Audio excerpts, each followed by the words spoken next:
Chose à vous partager, notamment cette situation exceptionnelle et instable générée par des cellules orageuses, pilotées elles-mêmes par différentes dépressions. Voici donc une météo très agitée cet après-midi vers le sud-est, le sud-ouest et le centre du pays. Et on va s'attarder quelques instants sur cette vigilance de ce soir. 14 départements placés en vigilance. On a la Mayenne et le Maine-et-Loire en vigilance crue rouge, mais aussi vigilance orange, pluie et risque d'inondation.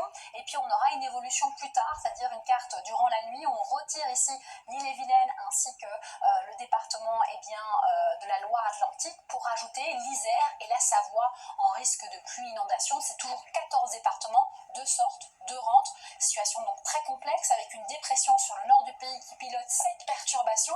Ici entre l'Alsace et la Méditerranée, on voit justement ces averses orageuses. D'autres ici vont se décaler plutôt vers la Champagne-Ardenne ainsi que la Lorraine. Et puis ailleurs, toujours beaucoup d'humidité, beaucoup de grisaille et évidemment avec l'air chaud, d'autres averses peuvent encore éclater sur le centre et l'est du pays.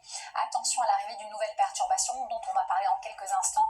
Et je donne quand même un coin d'espoir, la Méditerranée où le temps est sec et surtout très lumineux. Les températures sont agréables durant la nuit, il fait très doux toujours vers la façade orientale, de saison ailleurs, et puis durant la journée, malheureusement sous cette grisaille, on peine à retrouver les normales de saison sur pas mal de villes françaises, je pense au sud-ouest notamment qui souffre un petit peu de cette grisaille et cette instabilité. Sud-est, c'est de saison généralement et ailleurs un petit peu juste. On passe aux choses évidemment intéressantes pour le week-end, la perturbation sud-ouest-nord-est, donc c'est une journée encore agitée, un petit peu moins on l'espère que ces précédentes journées, toujours protégée en Méditerranée et journée très fraîche, tant au nord qu'au sud, surtout au sud d'ailleurs, et puis on passe à la journée dimanche.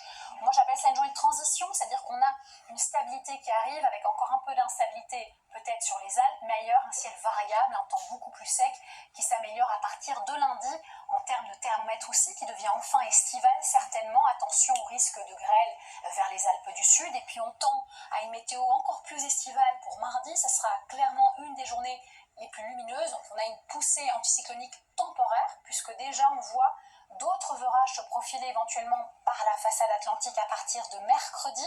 Déjà une petite baisse du thermomètre, mais il se stabilise pour jeudi certainement, avec un risque évidemment d'un temps perturbé sur l'ensemble du pays jeudi.